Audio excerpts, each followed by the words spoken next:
Head অফিসে বড় বাবু, লোকটি বড় শান্ত, তার যে এমন মাথার ব্যামো কেউ কখনো জানতো?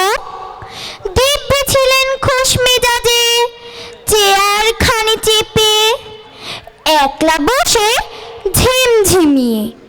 হঠাৎ গেলেন খেতে, আটকে উঠে হাত পা ছুড়ে চোখটি করে গোল। হঠাৎ বলেন, গেলুম গেলুম, আমায় ধরে তোল। তাই শুনে কেউ বদ্যি ডাকে, কেউ বা হাঁকে পুলিশ, কেউ বা বলে কামড়ে দেবে, সাবধানে দে তুলিস। ব্যস্ত সবাই এদিক ওদিক করছে ঘোরাঘুরি। বাবু হাঁকেন, ওরে আমার গোপ যে গেছে চুরি। গোপ হারানো আজব কথা, তাও কি হয় সত্যি?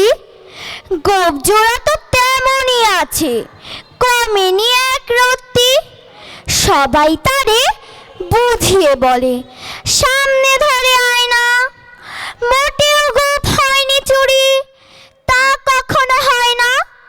রেগে আগুন তেলে বেগুন, তেরে বলেন তিনি, কারো কথার ধার ধারি নে, সব বেটাকেই চিনি। নোংরা ছাটা খ্যাংরা ঝাঁটা, বিচ্ছিরি আর ময়রা, এমন গোপ তো রাখতো জানি শ্যামবাবুদের গয়লা। এ গোপ যদি আমার বলিস, করব তোদের জবাই। এই না বলে জরিমানা করলেন তিনি সবাই। ভীষণ রেগে বিষম খেয়ে দিলেন লিখে খাতায়, কাউকে বেশি লাই দিতেনি, সবাই চড়ে মাথায়। অফিসের এই বাদরগুলোর মাথায় খালি গোবর। গোপ জোড়া যে কোথায় গেল কেউ রাখেনি খবর।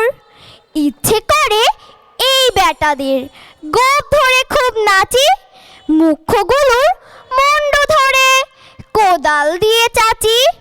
গোপকে বলে তোমার আমার, গোপ কি কারোর কেনা? গোফের আমি গোফের তুমি, গোপ দিয়ে যায় চেনা। সবাইকে ধন্যবাদ।